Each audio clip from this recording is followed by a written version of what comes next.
হুশ ফিরার পরে আবার চিৎকার শুরু করছে আর বলে, আব্দুল্লাহ 10টা দিন মক্কার অলিতে গলিতে তোমারে তালাশ করলাম, আজকে তোমার চেহারার দিকে তাকাইয়া আমি বুঝতে পারছি আব্দুল্লাহ রে, বল খানায় কাবার কসম দিছি আমার সঙ্গে লুকোচুরি করবি না, বল তুই কি বিবাহ করছস? বলে হ করছি। মেয়ের নাম কি আমেনা? বলে হ আমেনা। মেয়ের বাড়ি কি মদিনায়? বলে মদিনায়। আব্দুল্লাহ আমি আজকে অনেক দিন ধরে পাগল হয়ে গেছি তোরে বিবাহ করার জন্য। আব্দুল্লাহ রে, আমি তোরে মন থেকে ভালোবাসতাম। যেদিন তোর আব্বা তোরে জবাই করার জন্য খানায় কাবার সামনে দাঁড়াইছিল, 80 জন মেয়ে তোর বাড়ি লইয়া দাঁড়াইছিল প্রতিবাদ করার জন্য। এ আব্দুল্লাহ, এই 80 জন মেয়ের নেতৃত্ব আমি মরিয়ম দিছি। আমার নেতৃত্বে 80 জন মেয়ে দাঁড় করাইছি তোমারে যেন জবাই না করে, কারণ আমার মনে বড় ধারণা ছিল, আব্দুল্লাহর স্বপ্ন দেখছি পৃথিবীর শ্রেষ্ঠ মা আমি হব। পৃথিবীর শ্রেষ্ঠ মা হব। এ আব্দুল্লাহ, তোমার জন্য কেন পাগল ছিলাম জানোনি? কেন পাগল ছিলাম জানোনি? আব্দুল্লাহ রে, আমার আব্বা কিন্তু তাওরাতের আলেম, আমি তাওরাতের আলেমের মেয়ে। আমি প্রতিদিন আমার বাবার সঙ্গে তাওরাত রিসার্চ করি।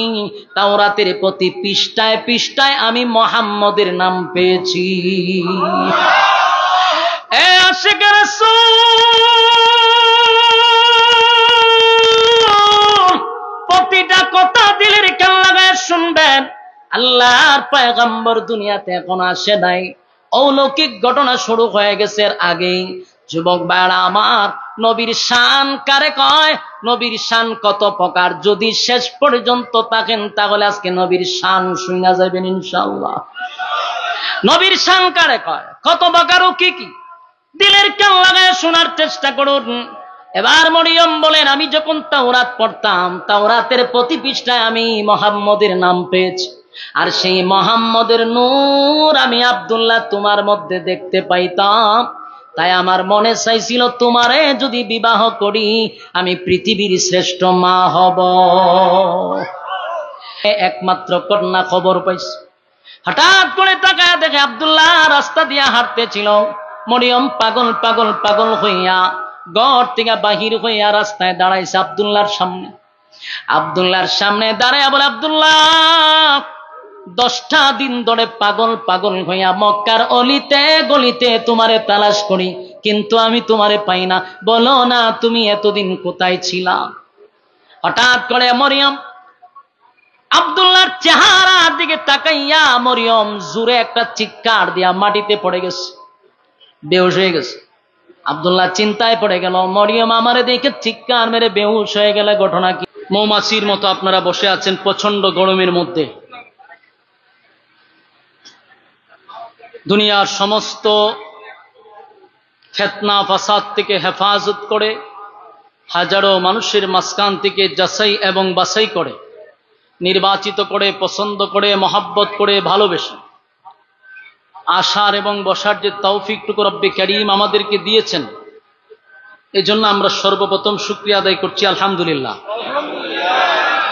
লক্ষ কোটি দুরুদ এবং সালাম আল্লাহর সৃষ্টির প্রধান আকর্ষণ জনাব মুহাম্মদুর রাসূলুল্লাহ সাল্লাল্লাহু আলাইহি ওয়াসাল্লামের উপর। সম্মানিত সুধী, দূর দূরান্ত থেকে আপনারা আসছেন। খরমপুর একটা ঐতিহ্যবাহী, এটার নাম সারা বাংলাদেশের সবাই জানে। বিশেষ করে কেল্লা শাহ মাজারকে কেন্দ্র করে এই এলাকাটা খুব পরিচিত। আমি যতটুকু জানছি আমাদের মাতুব্বর থেকে 2 গাড়ি আসছে, ব্রাহ্মণবাড়িয়ার থেকে অসংখ্য ছাত্র উলামায়ে কেরাম এখানে উপস্থিত হয়েছে। বেশিরভাগ দূর থেকে শ্রোতা আসছিল। আমিও জানতাম যে এটা মাজারের কাছেই। যাই হোক, এটা খাদেমদের পক্ষ থেকে, একটা ফাউন্ডেশনের পক্ষ থেকে মাহফিল। এরপর আপনারা এই প্রচন্ড গরমে যে উপস্থিতি, এখানে বৈশা থাকাটা অনেক কষ্ট। এরপর আপনারা মৌমাছির মতো বসে আছেন। লম্বা আলোচনা যদি নাও হয়, যতক্ষণ আলোচনা চলবে আপনারা আছেন তো ইনশাআল্লাহ? আমরা ধৈর্যের সাথে কথাগুলি শ্রবণ করার চেষ্টা করব। রব্বে কারীম যেন বলনেওয়ালা এবং শুননেওয়ালা উভয়কে সহিভাবে বলার তৌফিক দান করে, শুননেওয়ালাকে শোনার তৌফিক দান করে, আমিন। সম্মানিত সুধী, অত্যন্ত গুরুত্বপূর্ণ একটি মাস, ফজিলতপূর্ণ একটি মাস রবিউল আউয়াল মাস। এই মাসকে কেন্দ্র করে আমরা সারা বাংলাদেশের বিভিন্ন জায়গায় ওয়াজ মাহফিল করে থাকি। এই মাসটাকে কেন্দ্র করে 12 রবিউল আউয়ালের দিন, এই 12 তারিখে আমরা অনেক সময় আনন্দ মিছিল করি। যে যেভাবে পারে নবীর প্রেম তারা জাহির করে। আজকের এই দিন রবিউল আউয়াল মাসের 12 তারিখ। আমরা সচরাচর জানি যে এই মাসে রাসূল আরবি সাল্লাল্লাহু আলাইহি ওয়াসাল্লাম সুবহ সাদিকের সময় সোমবার দিনে দুনিয়াতে পদার্পণ করেছেন। যদিও বিজ্ঞ আলেমরা এই ব্যাপারে অনেক কথা বলে থাকেন, যেখানে ইখতিলাফ আছে, জন্ম নিয়ে ইখতিলাফ, কেউ বলে 8 তারিখ, কেউ বলে 12 তারিখ।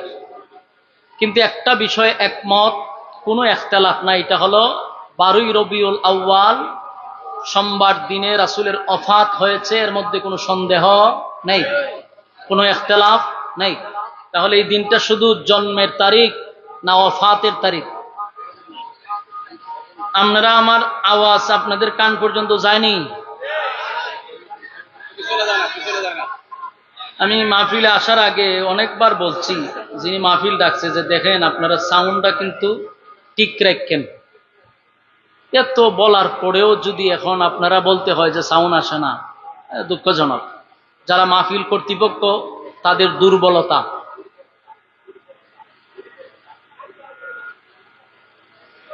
না আমরা আসলে আওয়াজ কমে যায়, কি কইতাম?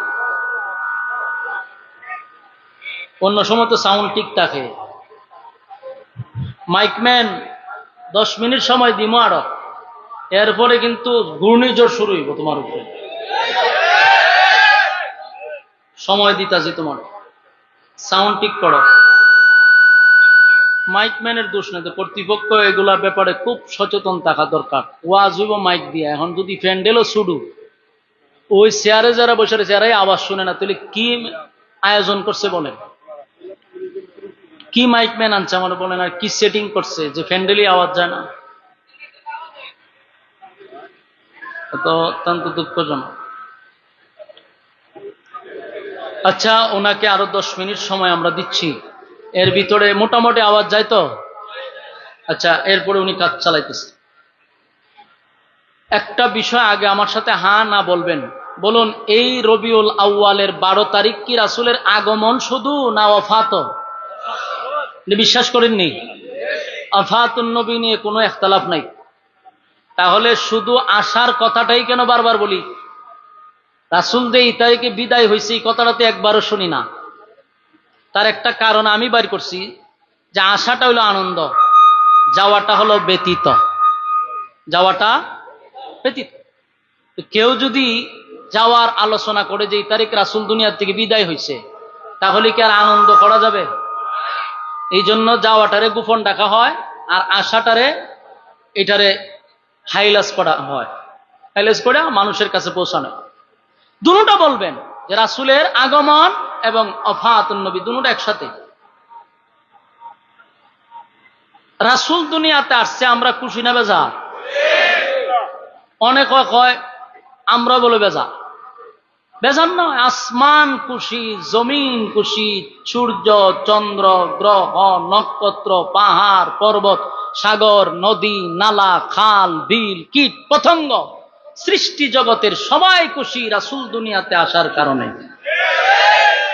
কেন মিথ্যা অপবাদ দেওয়া হয়? রাসূল আসার কারণে সবাই খুশি, সৃষ্টি জগতের সমস্ত মাখলুকাত আসার আনন্দে আনন্দিত। দিন বলছে আল্লাহর কাছে, আল্লাহ আপনি আমার মধ্যে রাসূলকে দেন। রাত বলছে আল্লাহ আপনি আমার মধ্যে দেন। রাত আর দিনকে খুশি করার জন্য আল্লাহ সুবে সাদিকের সময় রাসূলকে পাঠাইছে। সুবে সাদিক দেখবেন কিছু অংশ রাত্রের, কিছু অংশ দিনের, এই সময়টাতে রাসূলকে পাঠাইছে। তো রাসূল আসার কারণে দিন খুশি, রাত খুশি, আসমান জমিন খুশি, আল্লাহর মাখলুকাত খুশি। আমি যদি খুশি না হই তাহলে এতে কি রাসূলের সম্মান কমে যাবে? আমার মতো এক কটায় আর যদি আল্লাহর রাসূলের আশায় খুশি না হয়, আমার ধ্বংস, কিন্তু রাসূলের সম্মান কমবে? যেন এটা ভুল ধারণা। সবাই খুশি। রাসূল সাল্লাল্লাহু আলাইহি সাল্লামের জীবনীটা 63 বছর। কত বছর ছিলেন? 63 বছর। প্রতিটা কথা আলোচনা মনোযোগ সহকারে শ্রবণ করবেন। কেন বলছি? বালিশের সঙ্গে মাথা লাগায় আবার বাড়িতে গিয়ে কথাগুলির অ্যানালাইজ করবেন। কি বলছি আগে মনোযোগ দিয়ে শুনবেন, এরপরে আলোচনা করবেন, সমালোচনা করবেন। না আপনি বুঝেন কম, লাফান বেশি, তাহলে আপনার সাথে আমার কোনো ওয়াজ নাই। আপনাকে বুঝতে হবে। আজকে যার যার মোবাইলে সে মনে মনে রেকর্ড করেন যে কি কয় শুনি, আসলেই কি আশরাফি রাসূল বিরোধী, ওলি আল্লাহ বিরোধী? এটা আজকে মনোযোগ দিয়ে শোনা দরকার। এক বেচারা বলছে যে আপনার কান তো সিলে নিয়ে গেছে, আপনি খানো হাত না দিয়ে একটু দৌড় মারছেন। এটা যেমন বুখামি। মানুষ বলে অমুক হুজুর তমুক হুজুর তো ওলি আল্লাহ মানে না, রাসূল মানে না, আপনিও শুরু করলেন গালাগালি। এটাও তেমন বুখামি। মনোযোগ দিয়ে শুনতে হবে। যা বলবো আজকে খালি মনোযোগ দিয়ে শুনবেন। রাসূলের শান মান আপনারাও বলেন, আমরাও বলি, মনোযোগ দিয়ে আজকে শুনবেন। এক নাম্বার কথা হলো আগে মনোযোগ দিয়ে শুনতে হবে। রাসূলের জীবনীটা কত বছর? 63 বছর। এই 63 বছরটাকে 3টা ভাগে ভাগ করা হয়। এর মধ্যে 40 বছর কোরআন নাজিলের আগ পর্যন্ত। কোরআন নাজিল হওয়ার পরে 2টা ভাগে ভাগ করা হয়েছে। একটা হলো মাক্কি আর একটা হলো মাদানী। কোরআন নাজিলের আগে 40 বছর হলো ক্বাবলান নবুয়ত। এই 40 বছরের ভিতরে রাসূল আদেশ করেন নাই, নিষেধ করেন নাই, নীরব ভূমিকা পালন করছে। বাকি রইল 13 বছর মাক্কি জিন্দেগি। এই 13 বছরের অধ্যায়টা পরে দেখবেন এখানে শুধু এক চাটিয়া নির্যাতন সহ্য করছে, এক চাটিয়া মায়ের খাইছে, প্রতিবাদ করে নাই। বাকি 10 বছরের জিন্দেগি মাদানী, সেই সময় শুধু মায়ের খাইছে না, মায়ের দিছে। কথা হয় না? খালি মায়ের খাইছে না মায়ের দিছে? কুবা শামসুর মতো পরে কুবাইছে। খালি মায়ের খাওয়ান ইসলামে না মায়ের দেওয়ানো? 13 বছর শুধু নির্যাতন সহ্য করে গেছে, এক ছাটিয়া নির্যাতন করছে। প্রতিবাদ করে নাই কেন? আল্লাহ বলেন নাই, প্রতিবাদ করেন নাই। 10 বছর পরে ইসলামিক রাষ্ট্র কায়েম করছে, মায়ের খাইয়া না, মায়ের দিয়াও। তাহলে 3টা অধ্যায়ের প্রথম 40 বছর গেল, দিনের দাওয়াত দেন নাই। দাওয়াত দিলেন কত বছর? 23 বছর। বলুন, দাওয়াত দিলেন কত বছর? 23 বছর। দাওয়াত দিলেন না কত বছর? 40 বছর। তাহলে রাসূলের জীবন এটা হলো 63 বছর। জীবনের একটা বেশি অংশ চলে গেছে দাওয়াত ছাড়া। আর 23 বছর মায়ের খাইলেন, 13 বছর পরের 10 বছর গিয়ে ইসলাম কায়েম হইল রাষ্ট্রীয়ভাবে। প্রশ্ন হইল 40 বছর রাসূল চুপ ছিল কেন? জানা দরকার না? জীবনের বড় একটা অংশ গেছে চুপ, কোনো আদেশ নাই, নিষেধ নাই।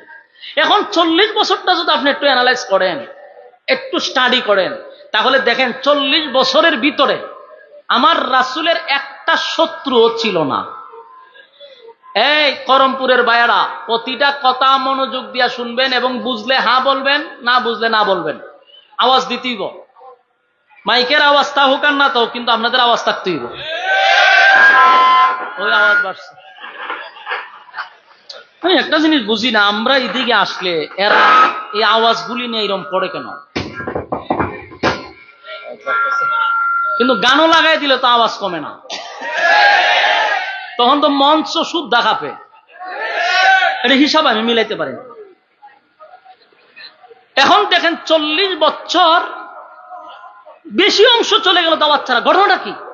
আপনি মনোযোগ দিয়া যদি 40 বছর রিসার্চ করেন তাহলে অনেক কিছু পাইবেন। 40 বছর পরে রাসূল যখন মানুষের সামনে দাঁড়ায় বলল যে আজকের পর থেকে আমারে তোমরা মোহাম্মদ বলবা না, আমারে বলবা মুহাম্মাদুর রাসূলুল্লাহ সাল্লাল্লাহু আলাইহি ওয়াসাল্লাম, এই ঘোষণাটা কত বছর পরে দিছে? হ্যাঁ, 40 বছর। কিন্তু রাসূল যে নবী হবে এটা কিন্তু আদম নবী হওয়ার আগের থেকে আল্লাহ সিদ্ধান্ত নিয়ে রাখছে। এটা আহলে সুন্নাত ওয়াল জামাতের আকীদা, ইয়াদ রাখবেন। কিন্তু আমি আজকে আমাদের আকীদাটা আপনাদের সামনে একবারে ক্লিয়ার করতে চাই। যারা আমাদেরকে নিয়ে বিভিন্ন সমালোচনা করেন মনোযোগ দিয়ে শুনবেন। আমাদের রাসূল যে নবী হবে এটা কি 40 বছর পরেই সিদ্ধান্ত, না আদম নবী দুনিয়াতে পাঠাইবার আগে সিদ্ধান্ত? এটা আমাদের আকীদা। তো রাসূল ঘোষণা দিয়েছেন 40 বছর পরে।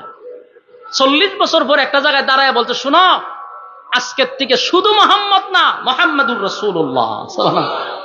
আর আজকের পর থেকে তোমরা স্পষ্ট ঘোষণা দিছে লা ইলাহা ইল্লাল্লাহ মুহাম্মাদুর রাসূলুল্লাহ সাল্লাল্লাহু আলাইহি ওয়াসাল্লাম। আল্লাহ ছাড়া কোনো মাবুদ নাই, কোনো ইলাহ নাই। আর আমি মুহাম্মদ নয়, আমি আজকে থেকে হলাম মুহাম্মাদুর রাসূলুল্লাহ সাল্লাল্লাহু আলাইহি ওয়াসাল্লাম, আমি আল্লাহর বান্দা এবং রাসূল। সুবহান। কত বছর পরে ঘোষণা দিছে? 40 বছর। এখন 40 বছর পরে যে রাসূল বলছে আমি রাসূল, আমি নবী, এখন স্বাভাবিক এলাকার মানুষ যারা জরু হয়েছে এরা বলতে পারে যে আপনি নবী যে হঠাৎ করে বইলা ফেলাইলেন, কেমনে নবীটা হয়েছেন আপনি? বলতে পারেনি? এ কথা কই না দি বুঝেন। আমি যদি এখানে দাঁড়ায় কই বলে কয়ও খরমপুরের আজকের থেকে আমি এমপি হয়েছি, তা আপনারা বলে আরে হুজুর কোন অ্যাঙ্গেলে হয়েছেন, কেমনে হয়েছেন আপনি? ইটা আগে কোন এর করেন না আপনি এমপিটা পরে আগে কই না আপনি কেমনে হয়েছেন? প্রশ্ন করবেন না আপনারা? এটা আওয়াজ দিয়ে। ঠিক রাসূল যখন বলছে আজকের থেকে আমি রাসূলুল্লাহ, মক্কার সবাই গাড়িয়া হতে কেমনে, কোন অ্যাঙ্গেলে? সারা জীবন ডাকলাম মোহাম্মদ আব্দুল্লাহর পুত্র, এখন তুমি রাসূলুল্লাহ হয়ে গেলা, কেমনে হইছ? ঠিক রাসূল সাল্লাল্লাহু আলাইহি সাল্লাম বলেন আমি নবী কিভাবে হইছি এটা যদি তোমারে আমারে জিজ্ঞাসা করো তাহলে আমি নবী বলবো 40 বছর রিসার্চ করো। বুঝা ঠিক কই? রাসূল যে নবী হওয়ার যোগ্য এটা 40 বছর রিসার্চ করলেই তোমরা পেয়ে যাইবা। তাহলে 40 বছর তো নীরব ছিল, তাহলে 40 বছর রিসার্চ করে কি পাইবো? বলে এই নীরবের ভিতরে আমি যে নবী হব এটা ওই 40 বছর রিসার্চ করলে পাওয়া যায়। যে আমি যে নবী হওয়ার যোগ্য এটা 40 বছর স্টাডি করলেই তোমরা পাইয়া যাইবা যে আমি নবী হওয়ার যোগ্য। এখন আসুন 40 বছর নীরব থেকে নবী হওয়ার যোগ্য কেমনে হইলো এটা আমরা একটু আলোচনা করি। আপনারা শুনতে রাজি নেই? আমাদের রাসূল সাল্লাল্লাহু আলাইহি সাল্লাম 40 বছর নীরব থাকার ভিতরেও নবী হওয়ার যে যোগ্য অর্জন করছে এটা 40 বছর রিসার্চ করলে পাওয়া যায়। ভাই আল্লাহর হস্তে মাইকটা ঠিক করেন তাড়াতাড়ি, মাটি খাটটা জেমি এত কষ্ট হইতেছে। তো 40 বছর রিসার্চ করলে কিভাবে পাওয়া যায়? নবী হইতে যতগুলা কোয়ালিটি দরকার, যতগুলা গুণের দরকার সব 40 বছর আপনি তালাশ করলে সব পাইবেন। দেখেন আমার রাসূল দুনিয়াতে আসার বহু আগ থেকে রাসূলের প্রচার প্রসার কিন্তু চলতেছিল। কথা বুঝুন না আপনারা?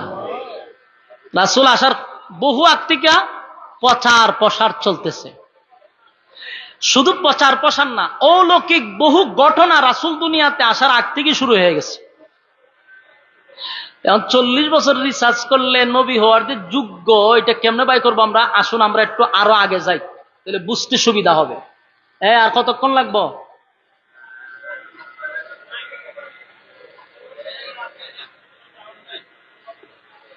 কমিটি কই আপনারা খাদেম গোষ্ঠী যারা ফাউন্ডেশন, আপনারা কি এই জিনিসটা একটু গুরুত্ব দেওয়ার দরকার ছিল না ভাইজান?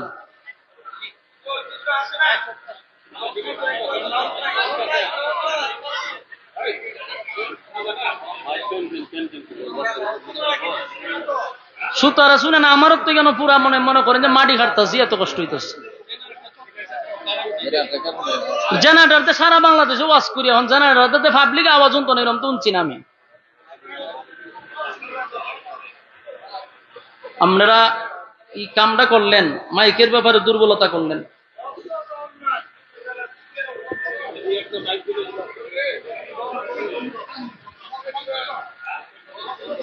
মাহফিল ধ্বংস করার জন্য এটাই যথেষ্ট।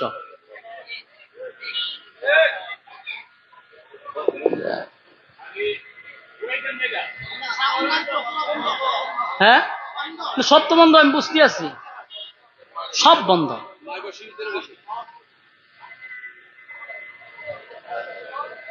কি লেগে এগুলা করে আমি বুঝতে পারতেছি। সারা রাত গান চলে, উরুম দুরুম, মাইকে ডিস্টার্ব হয় না। কথা বলতে যাইতেছি তো মাইকের সমস্যা শুরুর থেকে, এখনো তো সময় রয়ে গেছে।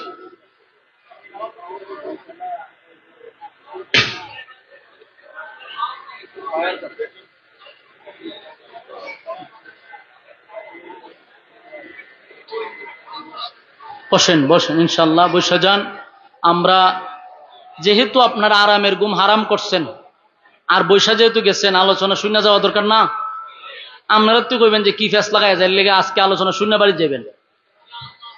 মনের যত ভুল ধারণা আছে এগুলো যেন আজকের আলোচনায় ভেঙে যায় ইনশাআল্লাহ।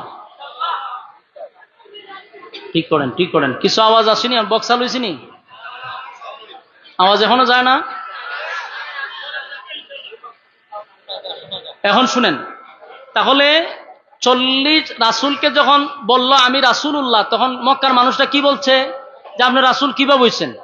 রাসূল বলে আমি রাসূল কিভাবে হইছি, কেমনে হইছি, 40 বছর আমার জীবন ইতিহাস তালাশ করো। আমরা যে মিলাদুন নবী বলি, মিলাদ শব্দের অর্থ হলো জন্ম, মিলাদুন নবী মানে আমাদের নবীর জন্ম। 40 বছরের জীবনীর ইতিহাসকেই বলা হয় মিলাদুন নবী, মানে রাসূলের জন্ম নিয়ে আলোচনা। এখন এই 40 বছর তো নীরব ছিল, নীরব তাহার ভিতরেই নবুয়ত কিভাবে পাইল, এটার প্রশ্নের উত্তর 40 বছরের ভিতরে আছে। এই কথাগুলো আপনারা শোনার দরকার আছে নি? কি সুন্দর একটা সাউন্ড আছিল, মোটামুটি কি করলাম, ওই গান আওয়াজ জানিও। আচ্ছা ঠিক করেন। এখন শুনেন তো 40 বছর কি করলেন, একটু মনোযোগ দিয়ে শুনেন। এর আগের থেকে যদি আমরা শুনি, রাসূলের বাবা ছিল আব্দুল্লাহ, রাসূলের দাদা ছিল, রাসূলের দাদা ছিল আব্দুল মুত্তালিব, আর বাবা ছিল আব্দুল্লাহ। তো রাসূলের দাদা ছিল ওই খানায় কাবার মুতাওয়াল্লি। তো তখনকার মানুষ কোনো কিছু সমস্যা করলে দাদার কাছে যাইতো, ওই আব্দুল মুত্তালিবের কাছে। বৃষ্টি না হইলেও গিয়া হইতো যে আপনি কন্যা একটু বৃষ্টির লেগিয়া, তে আল্লাহ এই রাসূলের দাদা খানায় কাবার উসিলায় দোয়া চাইতো, আল্লাহ বৃষ্টি দিত। তো আব্দুল মুত্তালিব একদিন চতুর্দিক দিয়া মানুষ আয়া ওনারে ঘেরাও করে রাখছে, বলতেছে আপনি তো খানায় কাবার মুতাওয়াল্লি, অথচ জমজমরা এতদিন ধরে বন্ধ হয়েছে, আপনি এই ব্যাপারে কোনো পদক্ষেপ নিলেন না, আপনি মুতাওয়াল্লি হয়েছেন, জমজম বন্ধ কেন? তো উনি চিন্তা করে গেল যে আমি মুতাওয়াল্লি অথচ জমজমটা বন্ধ, কিভাবে জমজম চালু করা যায়। তো উনি একদিন দোয়া করছে, আল্লাহ আপনি যদি জমজমটা চালু করে দেন তাহলে আমার সন্তান আছে 11 জন, একজনরে আল্লাহর রাস্তায় জবাই করে দিব। এই মান্নত যখন করছে তখন একদিন জমজম চালু হয়ে গেছে, জমজম চালু হয়েছে। আমাদের সমাজের একটা অভ্যাস দেখবেন, আমরা স্বার্থ ফুরাইয়া গেলে পরে আর কিন্তু ইয়াদ থাকে না। জমজম তো চালু হয়েছে কিন্তু সন্তান আর আল্লাহ রাস্তায় জবাই করে না। তো উনারা স্বপ্নে দেখানো হচ্ছে যে তুমি তো ওয়াদা দিছিলা তোমার একটা ছেলেকে কুরবানি দিবা, এখন যে দেও না 11 ছেলের উপরে কিন্তু বিপদ আসবে। তো স্বপ্নে দেখে ঘুমতে উঠে দৌড়াইয়া গেছে তাওরাতের এক আলেমের কাছে, ওনার নাম ছিল ওয়ারাকা বিন নাউফেল। গিয়া হয় কয়ও স্বপ্নে তো এই দেখছি, আমি তো মান্নত করছিলাম। তো এখন তাওরাতের আলেম কইতে মান্নত করছো জবাই করো না কেন? ওইটা কেমনে করি? ও তোমার সন্তানের মধ্যে যে কোনো একজনকে জবাই করো। 11 জন সন্তানরে লইয়া বসছে, বইয়া কইল আমি তো মান্নত করছিলাম একজনরে আল্লাহর রাস্তায় জবাই করো, তোমরা খেয়ে রাজি একটু বলো, কেউ রাজি হইব? কথা কই না দি? 11 জন ছেলেই বলতেছে বাবা আপনি কি আমার নাম বলছিলেন? না। তাহলে আমি যাই। আরেকজন বলে বাবা আপনি আমার নাম বলছিলেন? বলে না। তাতে আমিও যাই। যাই যাই কইতে কইতে 10 জন গেছে, রয়েছে একজন, ওনার নাম হলেন আব্দুল্লাহ, ছোট। কিন্তু বাপের নিয়ত হইল সবাইরে জবাই করতে পারি, কিন্তু আব্দুল্লাহরে জবাই করি কেমনে? ছোট ছেলে, ভদ্র নম্র, খুব স্নেহের, তাই আব্দুল্লাহরে জবাই করতে চাইল না। পরবর্তীতে গেল আবার আলেমের কাছে, তাওরাতের আলেমের কাছে গিয়া বলল এখন আমার ছেলে 11-10টাই রাজি না, আব্দুল্লাহ ছোট, এর কুরবানি দিই কেমনে? তাওরাতের আলেম বলল যেহেতু এ ছোট আছে প্রতিবাদ করবে না,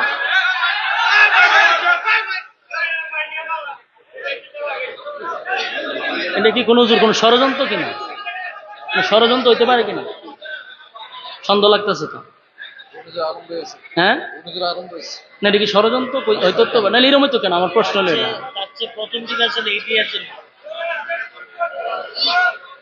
আমার সময় কেন এরকম করব?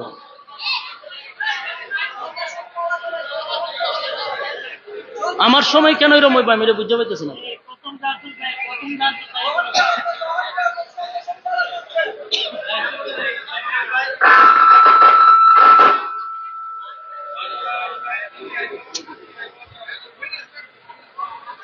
ভাই এরকম করেন না, প্লিজ। সাউন্ডটা ঠিক করেন, সাউন্ডটা ঠিক করেন, সাউন্ডটা ঠিক করেন। রেসু এ কথা আরো তারে কিছু সময় আমরা দিতেছি। বসেন, বসে বসে যান। আব্দুল্লাহকে জবাই করতে বাবা চাচ্ছিল না। এক পর্যায়ে তাওরাতের আলেম বলল, যেহেতু তোমার বাকি সন্তান রাজি হচ্ছে না, এ যেহেতু প্রতিবাদও করতে পারতো না, এরে জবাই করে দাও। সিদ্ধান্ত নিল আব্দুল্লাহ রাসূলের আব্বারে জবাই করবে। খানায় কাবার সামনে দাঁড় করাইছে, তরবারি হাতে নিয়ে আব্দুল্লাহরে জবাই করবে।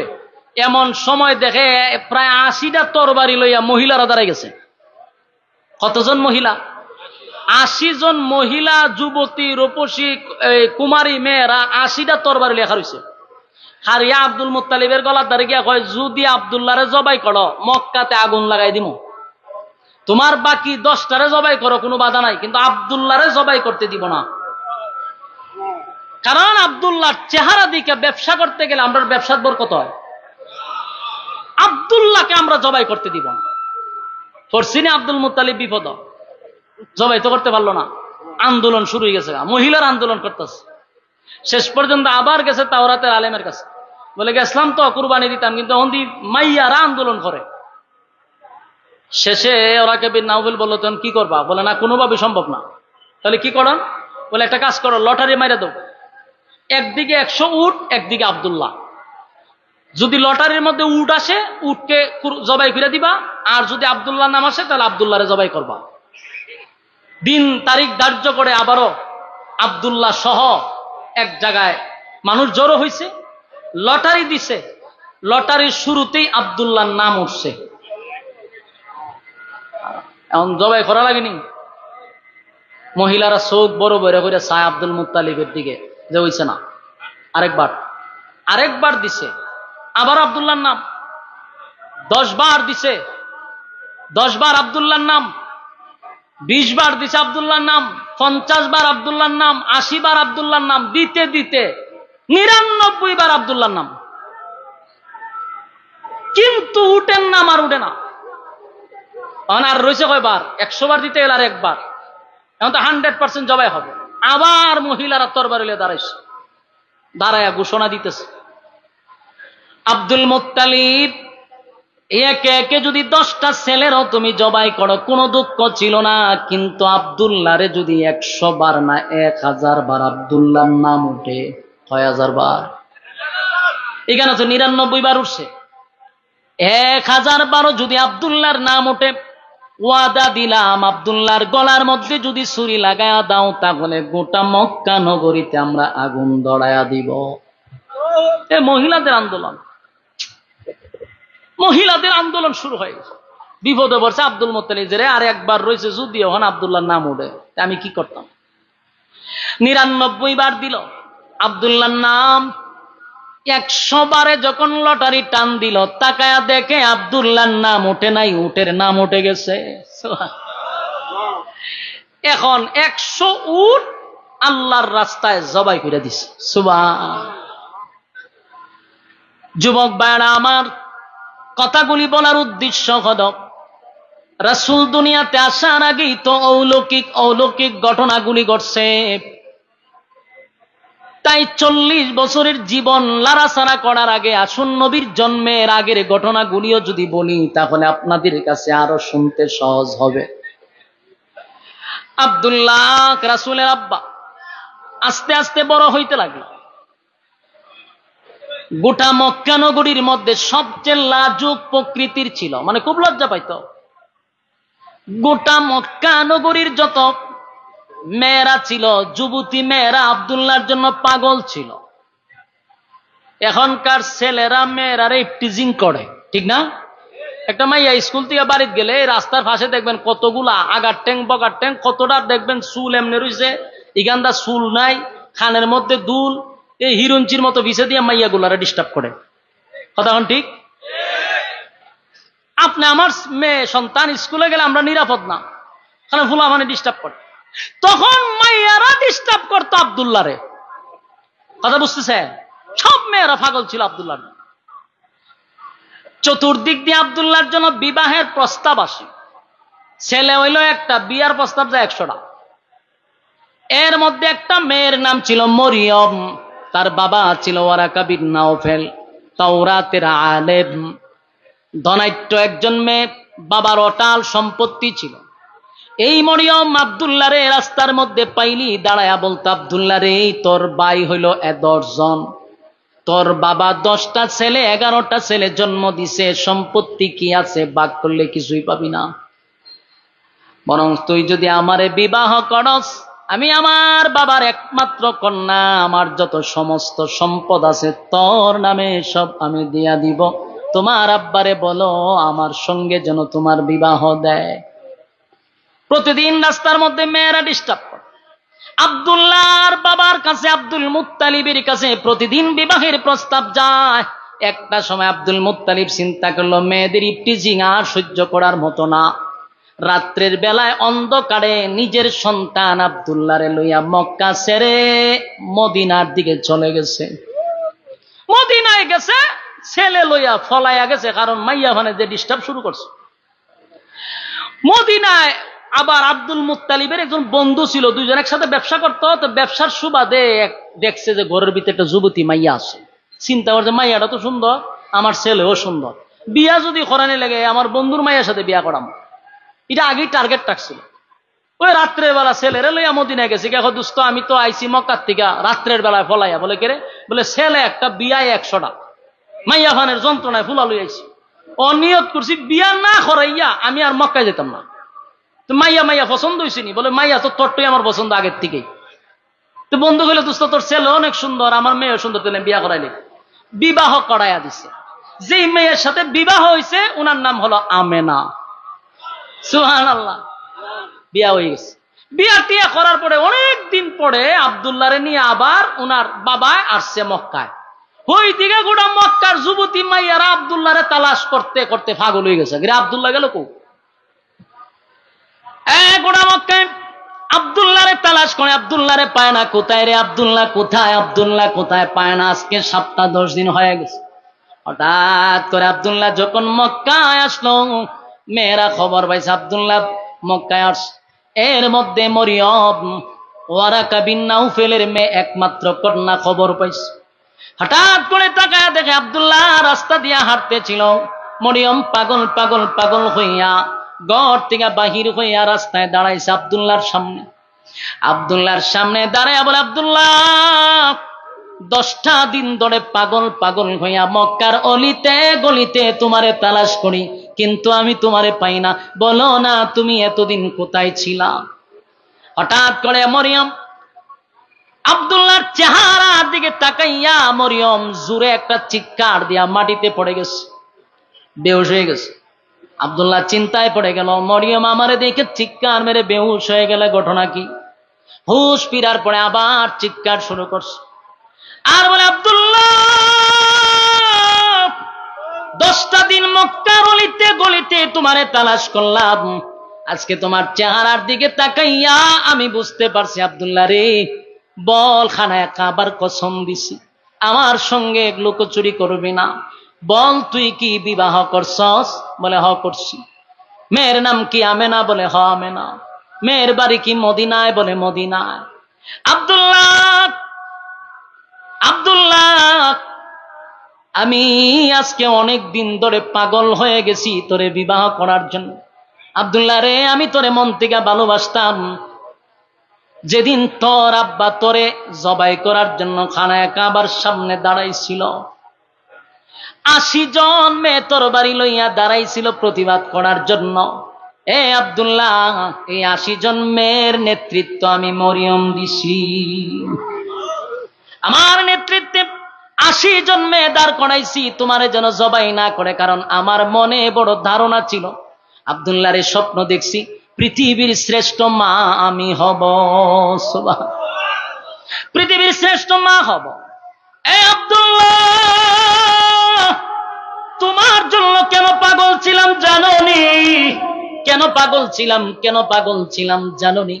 আব্দুল্লাহ রে, আমার আব্বা কিন্তু তাওরাতের আলেম, আমি তাওরাতের আলেমের মেয়ে।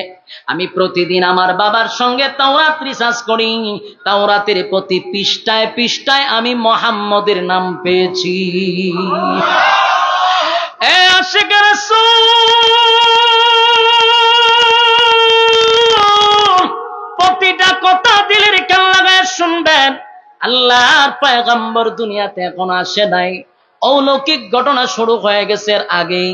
যুবক ভাইরা আমার, নবীর শান কারে কয়? নবীর শান কত প্রকার, যদি শেষ পর্যন্ত থাকেন তাহলে আজকে নবীর শান শুনা যাবেন ইনশাআল্লাহ। নবীর শান কারে কয়, কত প্রকার ও কি কি, দিলের কান লাগায় শোনার চেষ্টা করুন। এবার মরিয়ম বলেন, আমি যখন তাওরাত পড়তাম, তাওরাতের প্রতি পৃষ্ঠায় আমি মুহাম্মদের নাম পেয়েছি, আর সেই মুহাম্মদের নূর আমি আব্দুল্লাহ তোমার মধ্যে দেখতে পাইতাম। তাই আমার মনে চাইছিল তোমারে যদি বিবাহ করি আমি পৃথিবীর শ্রেষ্ঠ মা হব। এ আব্দুল্লাহ, আজকে তাকায় দেখি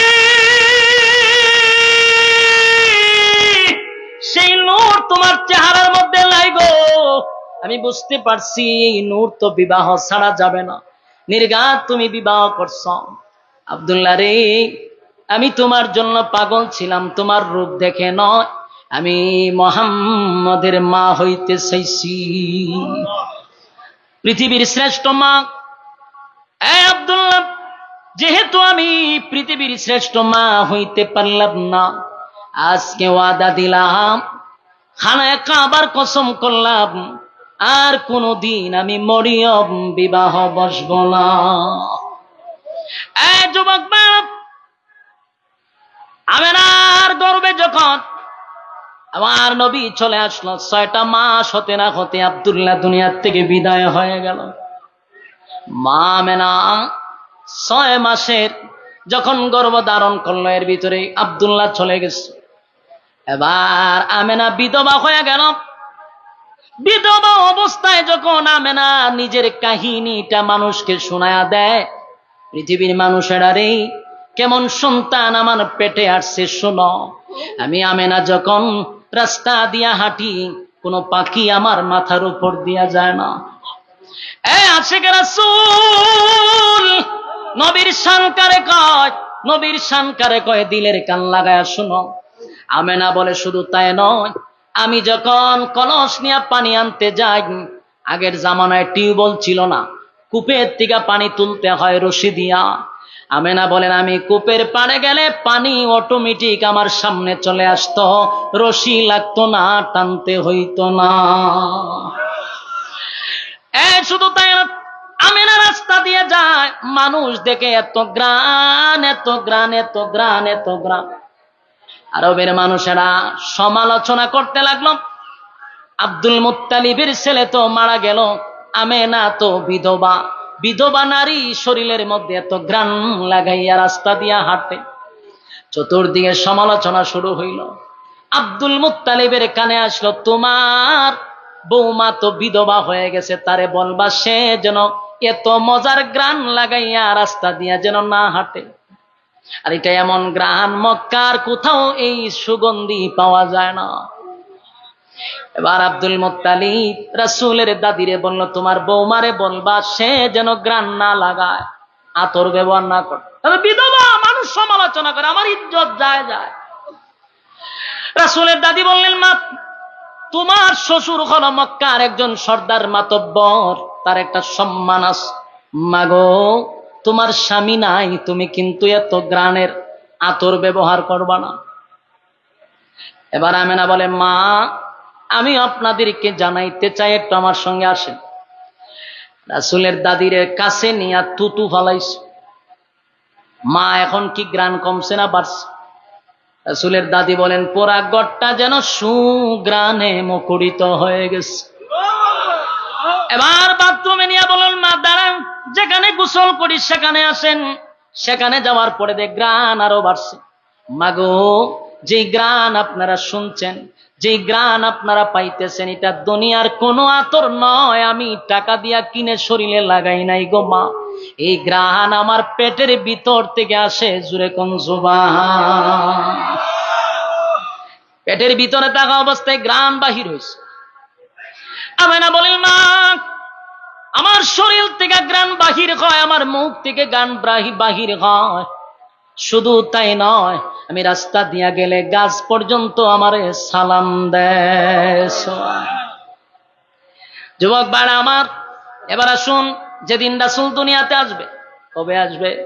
কেউ বলে 8 তারিখ, কেউ বলে 12ই রবিউল আউয়াল। ঠিক নেই? এই 12ই রবিউল আউয়াল মাসে সুবে সাদিকের সময় রাসূল দুনিয়াতে পদার্পণ করছে সোমবার দিনে। সত্য না মিথ্যা? 100% সত্য। হয় 8 তারিখ হয়তো 12 তারিখ, কিন্তু সোমবার দিন সুবে সাদিকের সময় রাসূল দুনিয়াতে পদার্পণ করছেন। সুবহান। যুবক ভাইরা, রবিউল আউয়াল মাসে রাসূল দুনিয়াতে আসার কারণে আমরা খুশি না বেজার? কথা হয় না দি? এই রবিউল আউয়াল আসলে আপনারা যেমন খুশি, আমরাও খুশি। ঠিক কিনা? না আপনারা বেজার? কথা হয় না দি? খুশি না বেজার?